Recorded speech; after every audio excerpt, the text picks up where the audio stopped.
Bonjour, bienvenue sur Airsoft Review. On se retrouve aujourd'hui suite à une grosse demande de certains abonnés concernant les différentes peintures que je peux réaliser sur les répliques que je reçois.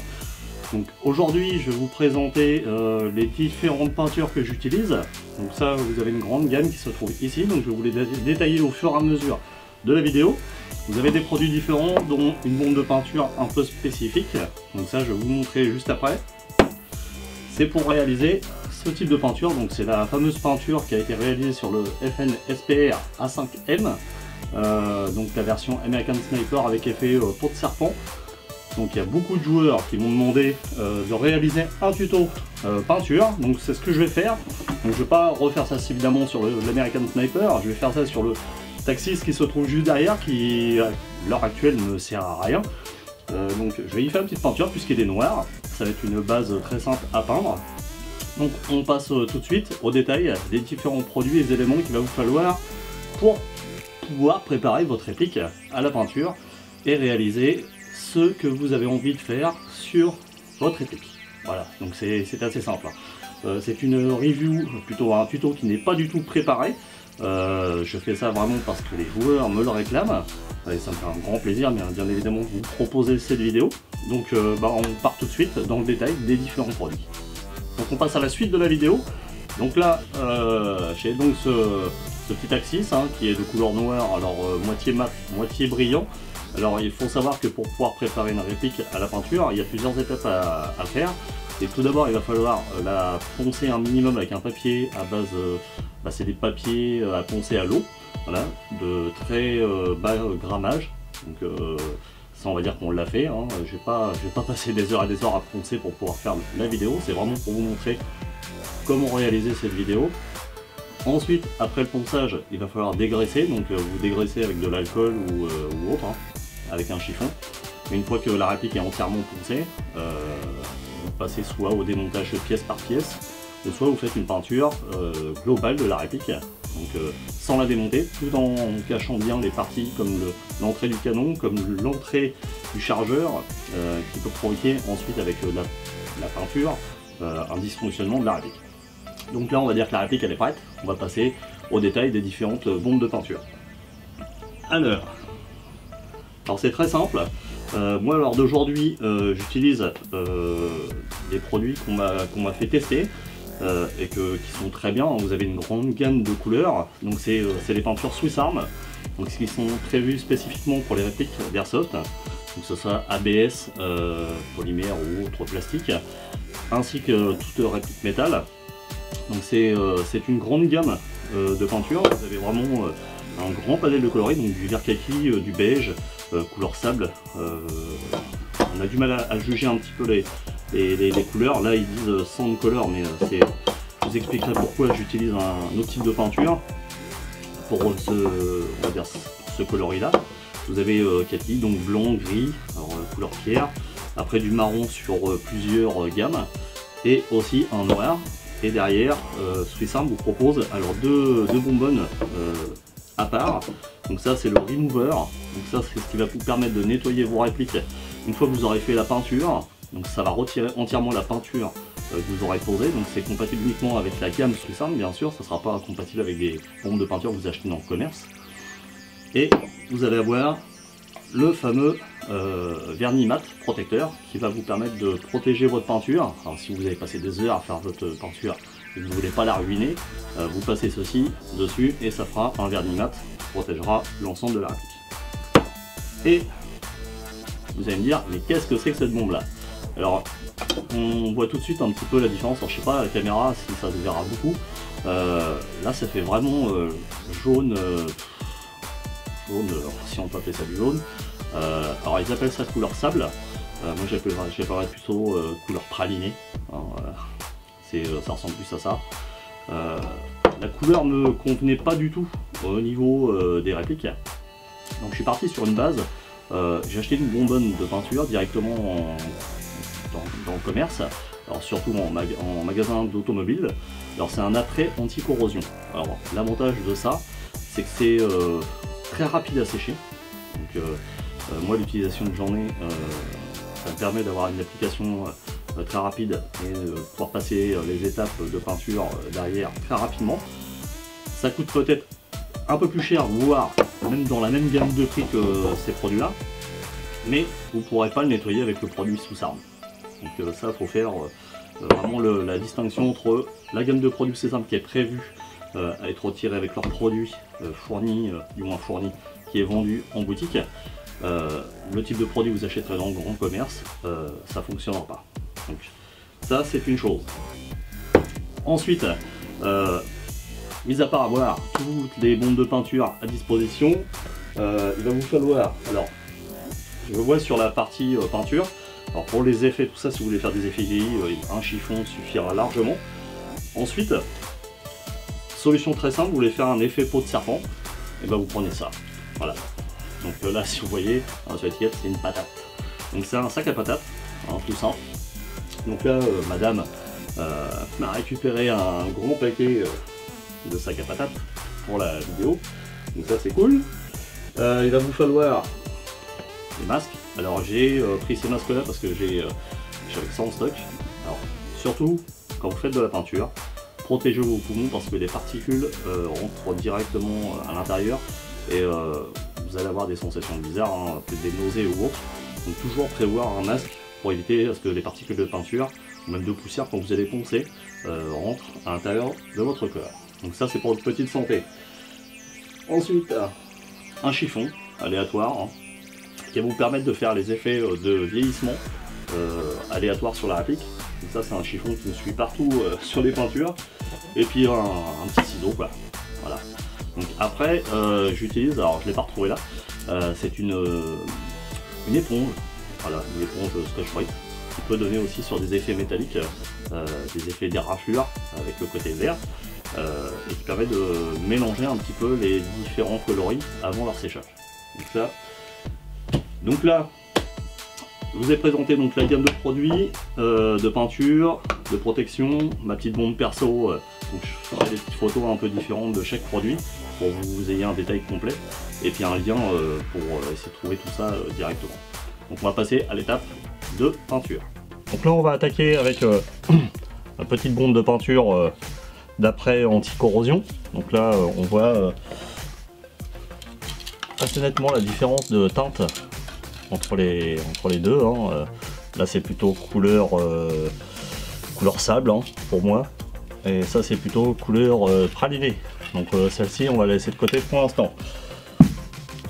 Donc la bouteille est là.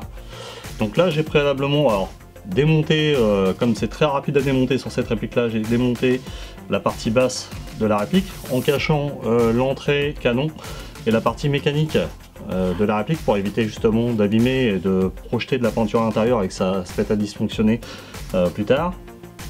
Donc ça c'est un rouleau de scotch carrossier, hein, tout simple. Alors ça tient pas énormément sur les parties non dégraissées, donc j'aurais bien voulu laisser cette partie noire, mais évidemment ça tient pas, donc tant pis. C'est vraiment pour faire la démo vidéo tuto, donc cette réplique là restera sur mur, donc c'est pas un problème. Donc la bouteille, toujours l'utiliser avec un masque. Donc là je vais mettre le masque avant de le faire. Il faut être à peu près environ 25 cm de la surface à pulvériser pour éviter d'avoir un amas de peinture, que le panache se fasse correctement sur la réplique. Et il va falloir au minimum l'agiter pendant 2 minutes, assez énergiquement on va dire, pour que la bille, donc là on entend bien la bille à l'intérieur. Donc là je vais vous éviter d'attendre pendant 2 minutes. Je secoue la bouteille et puis j'enfile le masque et puis on attaque la première partie de la peinture. J'ai mis mon masque, que tout le monde voit bien, hein, que je fasse les choses correctement puisque je l'ai dit, hein. Donc la peinture agitée pendant 2 minutes. Donc là ce qu'on va pouvoir faire, moi dans l'habitude, c'est que je fais toujours, on va dire, une pré-couche de peinture, donc à 25 cm. Alors faites un essai d'abord sur le carton et après vous vaporisez gentiment sur la réplique. Donc après c'est aléatoire, hein. C'est vraiment au feeling la peinture. Donc vous les laissez sécher un tout petit peu. Donc comme c'est de la peinture après, ça va sécher très rapidement. Donc là, je pense que d'ici 1 ou 2 minutes, la peinture devrait avoir commencé à accrocher un petit peu sur la réplique et on pourra passer aux étapes suivantes. Donc là, la première couche de peinture en après est déjà sèche. J'ai coupé mon filet patate. Donc le voilà. Donc après, c'est vraiment au feeling, hein. Vous prenez la partie de la réplique que vous voulez peindre. Vous essayez de tordre un petit peu de façon à donner des effets différents un peu partout. Alors, là j'ai pris le marron, si je retrouve le bouchon. Donc c'est celui-ci. Donc c'est un marron assez foncé. Donc on va voir ce que ça donne. Alors c'est un tout petit peu. Et là le but c'est de ne pas repasser sur la totalité de la réplique, mais de vraiment faire des petits effets aléatoirement sur la réplique. Donc toujours à peu près à 25 cm. Et vraiment léger.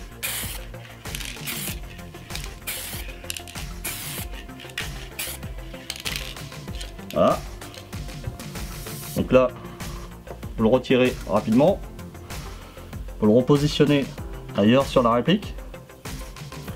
Vous essayez de caler au mieux sur la réplique de façon à ce que ça soit le plus proche possible.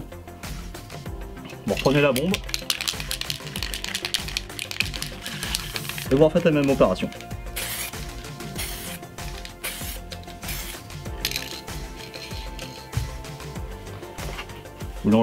Vous enlevez directement. Alors vous laissez sécher correctement ça c'est pareil. Et vous allez réitérer, alors avec les différentes teintes que vous avez choisies. Donc là, l'effet à la caméra va pas être topissime. Je pense que c'est un petit peu clair au niveau de l'éclairage, donc ça va être un peu difficile de voir la différence. De toute façon, je ferai des clichés avant que j'avais pris moi pour la review, et je vous ferai voir le résultat après. Ça va vous permettre de vraiment voir la différence de peinture avec la réplique. Donc là, ça a commencé à sécher assez rapidement. Donc là, je repositionne mon filet, je reprends ma bombe de couleur sable.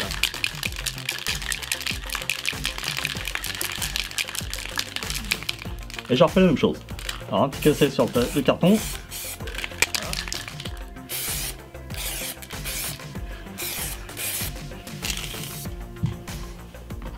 Je retire, je remets sur l'autre partie, je refais la même opération.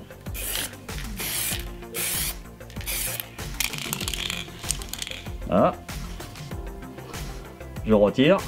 Donc là, ce qu'on va avoir comme différence, c'est qu'on va avoir le passage avec des intérieurs assez foncés en marron, et vous allez avoir la même chose, par contre avec la couleur sable. Donc là, ce qu'on pourrait faire à la limite, c'est réitérer avec un autre coloris de peinture. Donc là, moi le but c'est de vraiment rester sur les teintes que j'ai l'habitude de faire, comme sur l'American Sniper. Donc là, on reprend la partie, là c'est déjà sec. Donc c'est assez rapide hein, le séchage au niveau peinture. On va placer correctement jusqu'au bout. Et j'essaie d'intensifier la couleur marron. Voilà.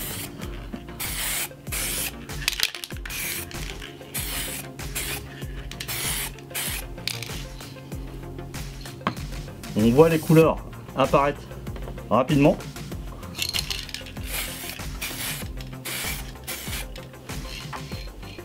Voilà. Et c'est vraiment l'accumulation de couches qui va faire que votre réplique et votre peinture a son petit style. Très honnêtement, je la joue la majorité du temps, si c'est bien comme ça qu'on dit, la quasi-totalité des fois que je fais des customs en peinture, je refais exactement la même manipulation et j'ai, on va pas dire à chaque fois, mais j'ai quasiment le même rendu pour chaque réplique. Donc ça c'est très agréable.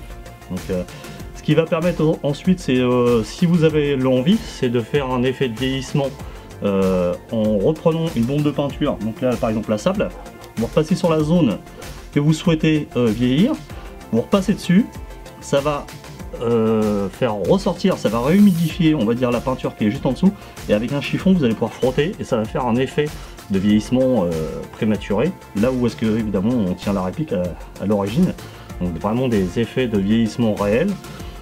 Donc ça on essaiera de le faire juste après. On laisse sécher cette partie là, donc là oui c'est quasiment sec, donc je reprends ma peinture sable, voilà, un petit coup, et un petit coup là, toujours séché, et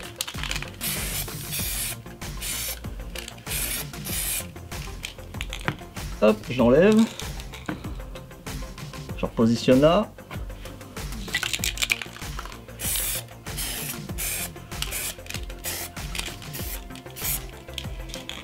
voilà, tac, là celle-ci je vais laisser sécher, hop, on va laisser sécher l'intégralité de cette partie-ci de la réplique.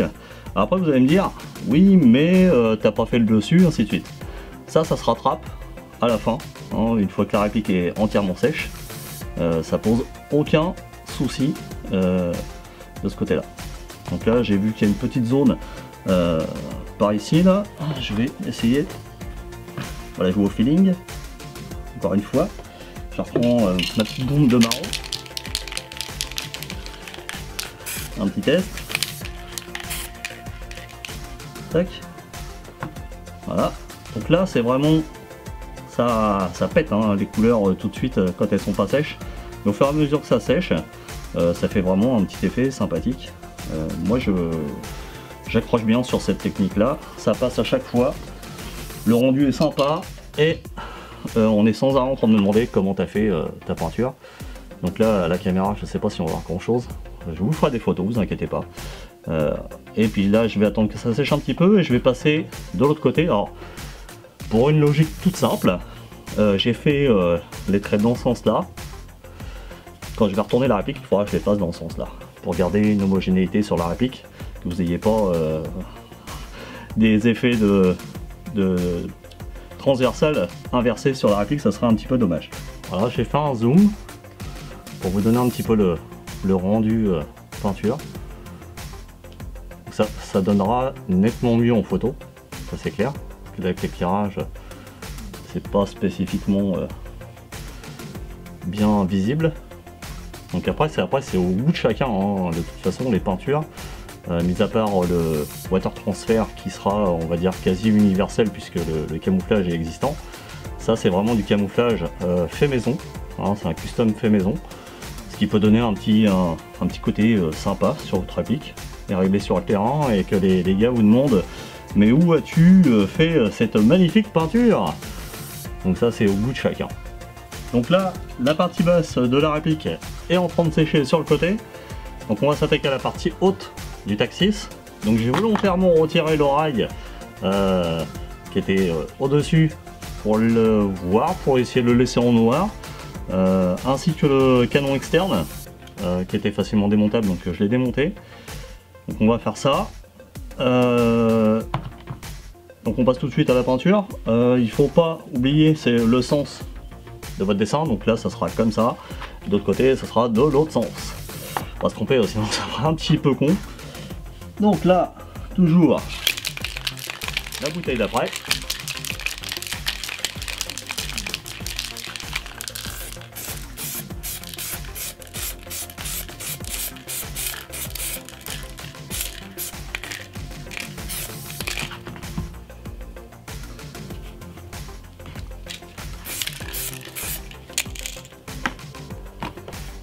Alors les pressions de peinture doivent être très rapides. Alors si vous entendez un petit peu parler derrière moi, j'habite un petit peu à la campagne, les gens sont un petit peu dehors, s'il fait un petit peu de soleil, donc ils en profitent. Donc vous inquiétez pas si vous entendez les enfants. Hein. Ensuite je me suis mis dans ma pièce qui se trouve dans mon garage, je vais faire ma peinture. Et on repasse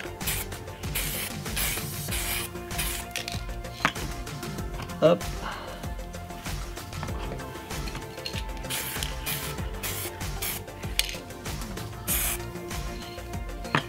Tac.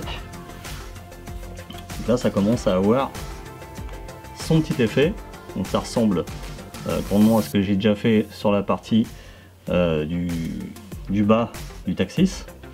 Donc là ce que je peux faire c'est essayer d'attraper, en vérifiant que ça soit bien sec, essayer de faire les parties comme l'arrière là, qui n'ont pas été exposées à la peinture.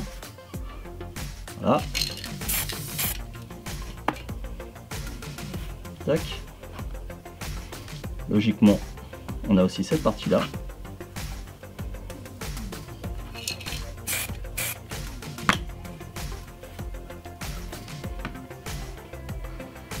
On a également le rail inférieur. Donc ça, je vais essayer de le positionner comme ça, pour une question de logique. Voilà. Donc là, on va dire que cette partie-ci, il faut refaire exactement la même chose sur cette face. Donc là, on voit que le logo ASG, à la limite, est quasiment plus visible. Le Taxis c'est plus visible du tout même. Je pense que ça réapparaîtra une fois que la peinture aura bien séché. Donc faut pas hésiter hein, si vous voulez remettre des couches de peinture par dessus. Mais là très honnêtement, pour moi c'est pas très gênant. Donc là je vais attendre que la partie là se termine et sèche. Et je vais passer à cette partie-ci. Donc je vais pas vous remontrer les étapes une à une, hein, sinon la vidéo va durer 3 heures. Je finis ça. Une fois que la réplique est entièrement peinte, je vais la réassembler, voir déjà le premier visuel que la peinture peut donner, et ensuite essayer de donner des effets de vieillissement sur des parties souhaitées, là où est-ce qu'il y a des frottements naturels pendant l'utilisation de la réplique. Donc pour l'effet de vieillissement ça va être très simple, vous prenez votre bombe d'après, vous repassez sur les zones que vous souhaitez vieillir. Alors pourquoi vieillir? C'est en fin de compte ça va réactiver la peinture qui se trouve en dessous, ça va la réhumidifier un petit peu, et avec votre chiffon vous allez pouvoir frotter les zones que vous souhaitez accentuer en vieillissement. Donc par exemple la poignée, le haut de la crosse, la partie de maintien au niveau de la détente. Donc j'ai fait la même chose de l'autre côté, donc il y a des effets de vieillissement volontaires. Donc ça c'est très simple, hein, petit chiffon. Vous balancez un petit coup léger de peinture fraîche et vous actionnez avec votre chiffon, ça efface directement la peinture et ça fait un petit effet avec le tissu de vieillissement très sympathique. Donc ça vous pouvez l'obtenir très facilement, hein. Si jamais ça vous plaît pas, vous reprenez votre fil à patate, vous refaites une petite couche d'après et vous repassez un petit coup de peinture couleur sable et couleur marron par dessus. Ce qui va vous permettre de recacher les parties que vous avez volontairement abîmées si jamais le design ne vous plaisait pas, hein, ce qui peut arriver. Donc là on va passer au remontage de la réplique pour voir un petit peu l'effet visuel, on va dire final de la réplique avec les éléments que j'avais laissés en partie noire. Et bien voici la vidéo tuto peinture d'Airsoft Review terminée.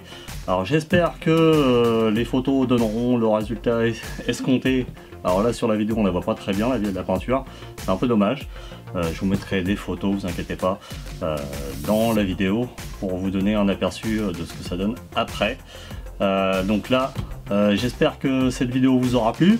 Donc surtout n'oubliez pas protection. Pièce avec un Velux ouvert, un truc comme ça pour aérer un petit peu la pièce parce que les odeurs de peinture prennent très vite à la gorge et les mal de tête et les nausées viennent très vite. Donc j'espère que celle-ci vous aura plu. Je vous dis à très bientôt. Bye bye.